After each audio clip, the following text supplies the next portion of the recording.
Hello दोस्तों, मैं पंकज कुमार आज आपको रामायण की 21 सीख बताऊंगा जिन्हें अगर आप अपने जीवन में अपनाएंगे तो आपके जीवन के सभी दुख खत्म हो जाएंगे और आप बड़ी सफलता को बहुत ही आसानी से पा सकेंगे। तो दोस्तों चलो शुरू करते हैं आज की वीडियो। सीख नंबर 1, भगवान श्री रामचंद्र जी कहते हैं कि हमेशा सत्य की जीत होती है। चाहे झूठ कितना ही बड़ा हो, चाहे सत्य कितना ही कमजोर लग रहा हो, लेकिन सत्य अपनी ताकत दिखा देता है और झूठ बहुत फीका पड़ जाता है। सत्य सामने आ जाता है और झूठ हार जाता है। रामायण में भी यही देखने को मिलता है कि रावण दुनिया का सबसे बड़ा पंडित था, भगवान शिव का सबसे बड़ा भक्त था, उसने बहुत से देवताओं को बंदी बना रखा था, फिर भी वह मारा गया क्योंकि वह सत्य और बुराई के साथ था। इसलिए हमें कभी भी बुराई का साथ नहीं देना चाहिए। सीख नंबर 2, रामायण की अगली सीख हमें बताती है कि हमें अपने जीवन के गुप्त राज किसी को भी नहीं बताना चाहिए, क्योंकि जब भगवान रामचंद्र जी रावण से युद्ध कर रहे थे तो उसे मार नहीं पा रहे थे, किंतु विभीषण ने रावण की मृत्यु का राज रामचंद्र जी को बता दिया, तब जाकर कहीं रामचंद्र जी रावण का वध कर सके, अन्यथा रावण का वध करना सरल नहीं होता। इसलिए किसी को भी अपने जीवन के राज नहीं बताना चाहिए। सीख नंबर 3, रामायण की अगली सीख हमें बताती है कि हमें अपनी इच्छाओं पर नियंत्रण रखना चाहिए, क्योंकि जैसा दिखाई देता है वैसे हमेशा होता नहीं है। जैसे जब माता सीता जी मृग लाने के लिए राम जी को और राम जी को ढूंढने के लिए लक्ष्मण जी को वन में भेज देती है, जबकि वास्तव में वो हिरण तो एक माया थी जिसे रावण ने माता सीता को उठाने के लिए जाल बिछाया था और माता सीता उस जाल में फंस गई थी। अतः हमें कभी भी हर वस्तु को पाने के लिए अपनी आंख बंद करके उसके पीछे नहीं भागना चाहिए। सीख नंबर 3, रामायण की अगली सीख हमें बताती है कि हमें खुद पर और अपनी शक्तियों पर घमंड नहीं करना चाहिए, क्योंकि घमंड मनुष्य के विनाश का कारण बनता है। जैसे रावण के घमंड के कारण वह भगवान रामचंद्र जी के शरण में नहीं आया और परिणाम ये हुआ कि रावण को अपने परिवार सहित खुद का विनाश भी देखना पड़ा। अतः हमें जीवन में कभी भी घमंड नहीं करना चाहिए। सीख नंबर 4, रामायण की अगली सीख हमें बताती है कि हमें कभी भी बुरे लोगों के साथ नहीं रहना चाहिए।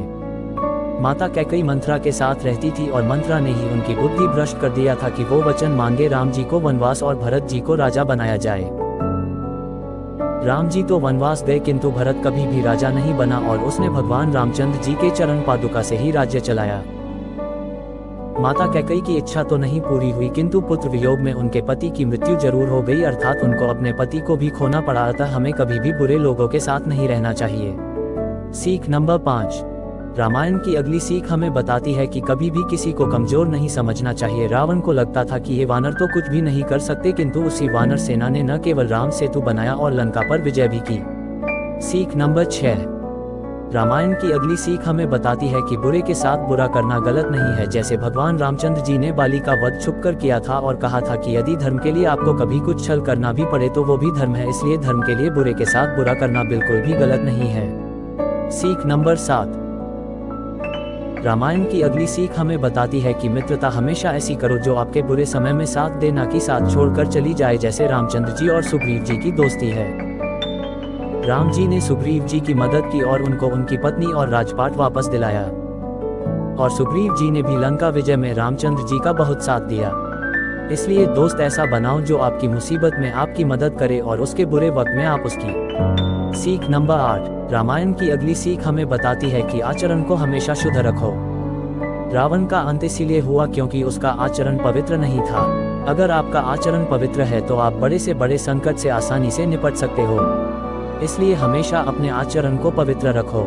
सीख नंबर 9, रामायण की अगली सीख हमें बताती है कि नारी का सम्मान करना चाहिए, दूसरे की स्त्री को मां समान मानना चाहिए। रावण ने यही भूल की थी कि उसने सीता जी को पाना चाहा, जो कि गलत था। अगर वह सीता जी को उठाकर ना लाता या माता सीता को वापस राम जी को लौटा देता तो वो और उसका परिवार दोनों खत्म होने से बच जाते। इसलिए आपको कभी भी किसी औरत को गलत तरीके से नहीं देखना चाहिए, नहीं तो आपके जीवन का भी रावण की तरह विनाश निश्चित है। सीख नंबर 9, रामायण की अगली सीख हमें बताती है कि हमें हमेशा अपने माता पिता का सम्मान करना चाहिए और उनकी सभी बातों को मानना चाहिए। जैसे जब दशरथ जी ने राम जी को वनवास के लिए कहा तो वो तुरंत ही वनवास को जाने के लिए तैयार हो गए। उन्होंने एक बार भी नहीं सोचा कि वो वहां जाकर क्या खाएंगे, कहाँ रहेंगे। उन्होंने तो बस अपनी पिताजी की आज्ञा का पालन किया और वनवास चले गए। सीख नंबर 10, रामायण की अगली सीख हमें बताती है कि हमें हमेशा अपने वचन का पालन करना चाहिए। राजा दशरथ ने अपने जान से प्यारे पुत्र को वन में भेज दिया किंतु अपने वचन को नहीं तोड़ा। सीख नंबर 11, रामायण की अगली सीख हमें बताती है कि स्त्रियों को पति के लिए सब कुछ त्याग देना चाहिए, जैसे माता सीता ने राजमहल का त्याग कर अपने पति भगवान रामचंद्र जी के साथ वनवास को चली गई थी।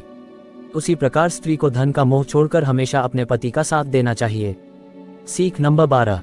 रामायण की अगली सीख हमें बताती है कि हमें अपने भाई का हमेशा साथ देना चाहिए, जैसे लक्ष्मण जी ने कभी भी भगवान रामचंद्र जी का साथ नहीं छोड़ा और कुंभकर्ण ने तो अपने भाई रावण के लिए जान दे दी किंतु रावण का साथ नहीं छोड़ा। सच्चा भाई तो वही है जो अपने भाई की हर मुसीबत में साथ दे, लेकिन आज भाई ही भाई की जान का दुश्मन बना हुआ है थोड़ी सी संपत्ति के लिए। सीख नंबर 13। रामायण की अगली सीख हमें बताती है कि हमें ज्ञान किसी से भी मिले उसे स्वीकार कर लेना चाहिए, जैसे रावण की मृत्यु के समय भगवान रामचंद्र जी ने लक्ष्मण को रावण से ज्ञान के लिए भेजा था। सीख नंबर 14। रामायण की अगली सीख हमें बताती है कि हमें किसी भी काम को कल पर नहीं टालना चाहिए।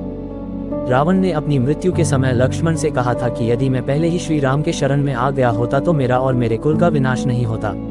इसीलिए हमें कभी भी किसी काम को कल पर नहीं टालना चाहिए। सीख नंबर 15। रामायण की अगली सीख हमें बताती है कि हमेशा विनम्र बनकर रहो। जब भगवान रामचंद्र जी ने हनुमान जी को माता सीता का पता लगाने भेजा था, तब अगर हनुमान जी चाहते तो उसी समय रावण को खत्म करके माता सीता को वापस श्री रामचंद्र जी के पास ले आते, परंतु उन्होंने ऐसा नहीं किया। उन्होंने रावण को विनम्रता के साथ माता सीता को छोड़ने की बात कही और जब रावण ने हनुमान जी को बंदी बनकर उनकी पूंछ में आग लगाई तब जाकर उन्होंने लंका को जला दिया, किंतु रावण को नहीं खत्म किया। इसी प्रकार आपको भी हमेशा विनम्र रहना चाहिए और अपनी ताकत का गलत उपयोग नहीं करना चाहिए। भगवान हनुमान जी तो पूरा पहाड़ उठाकर ले आए थे, तो उनके लिए माता सीता को लंका से लाना कौन सी बड़ी बात थी।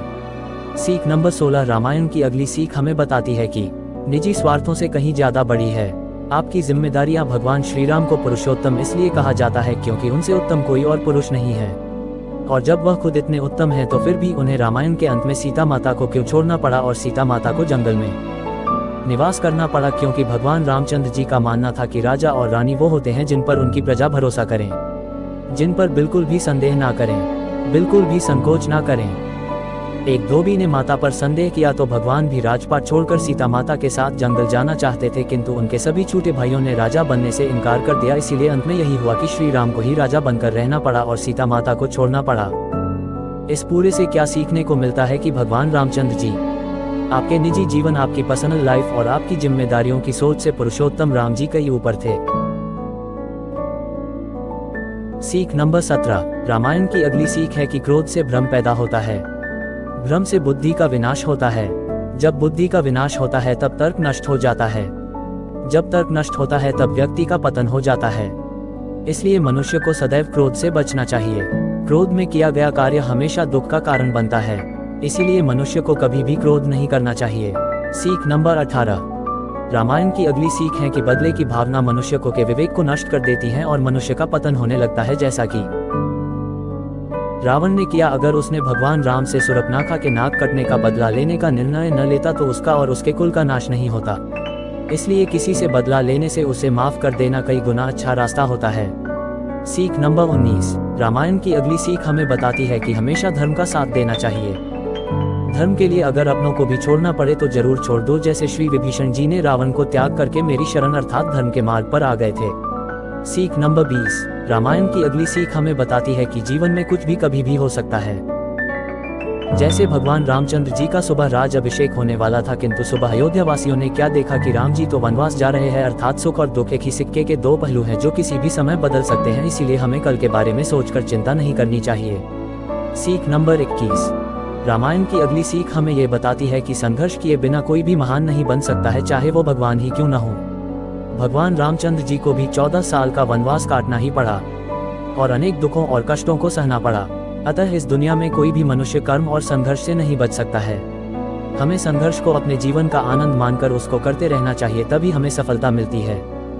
तो दोस्तों, दुनिया की सबसे पवित्र ग्रंथ रामायण की ये 21 सीखों को अगर आप अपने जीवन में अपनाते हैं तो भगवान रामचंद्र जी के आशीर्वाद से आपके सभी दुख दूर हो जाएंगे और आप जो भी पाना चाहते हैं उसे जरूर हासिल करेंगे। मुझे उम्मीद है कि आपको आज की यह वीडियो अच्छी लगी होगी। प्लीज आप सभी लोग इस चैनल को सब्सक्राइब कर दो ताकि आपके जीवन को बदलने वाली ऐसी ही वीडियोस मैं आप लोगों तक पहुंचाता रहूं। जय श्री राम एंड हर हर महादेव।